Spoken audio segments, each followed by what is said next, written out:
Hello, my name is Dr. Rasheda L.Weaver, and I am an assistant professor of community entrepreneurship at the University of Vermont. My research focuses on social enterprises in the United States.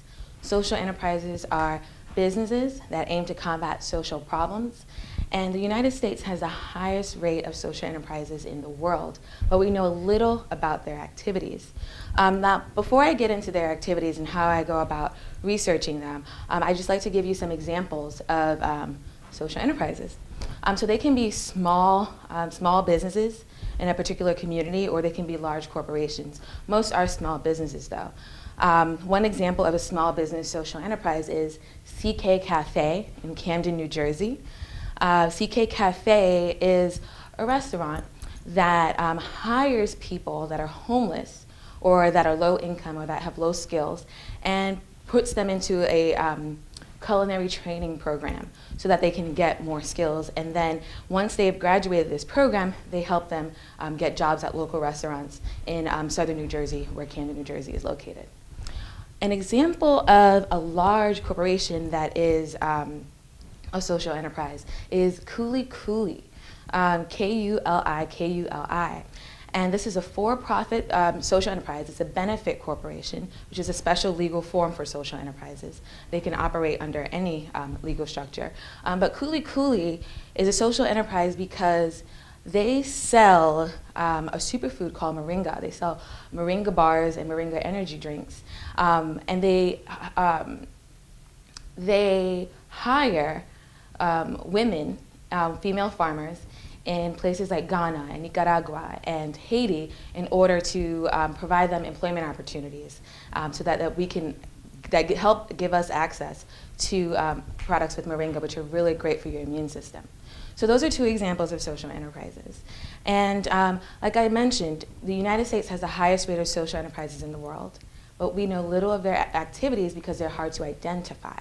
So one of my goals with my latest research study was to identify self-identifying social enterprises and then measure their and examine their activities. So I reviewed the websites of over 2,400 social enterprises in the United States, and I found their websites on social enterprise directories. And after reviewing their websites, I obtained their contact information. I was able to obtain the contact information, and particularly the email addresses of social enterprises, of 942 social enterprises. Once I did that, I sent them all an email survey on their social, economic, and legal activities. And what I found was 115 social enterprises responded, the directors of them responded. And what I found was that there's this positive relationship. There's this positive relationship between the social and the economic goals that social enterprises have.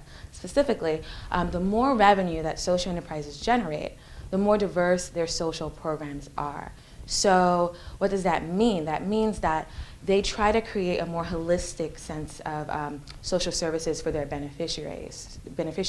Instead of having one social program like an employment training program, they may also have a health program or a program that that fosters social inclusion or relationship building and things like that. The average social enterprise actually tries to address 3 different social issues on average.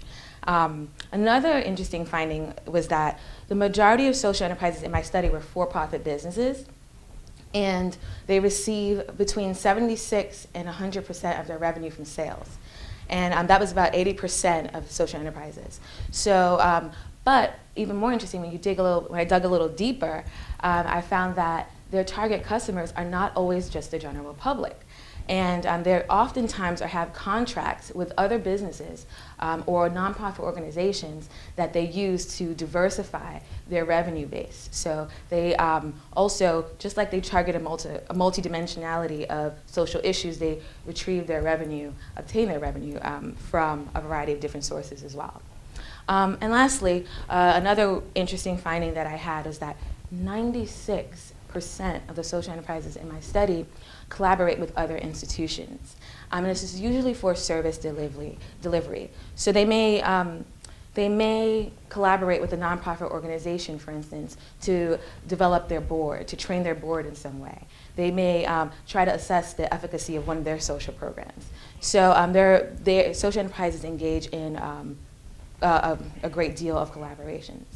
And now, this research is extremely important because, one, the United States of America has the highest rate of social enterprise in the world, so we do need to know their activities, and this research really sets the foundation for that. But even more, that database that I created with 942 social enterprise, with the information for 942 social enterprises, that database is literally about to become public. I'm creating what is called Weaver's Social Enterprise Directory, and it will launch in, it's a website that will launch in April 2018. And that directory will provide the contact information for the social enterprises that I collected.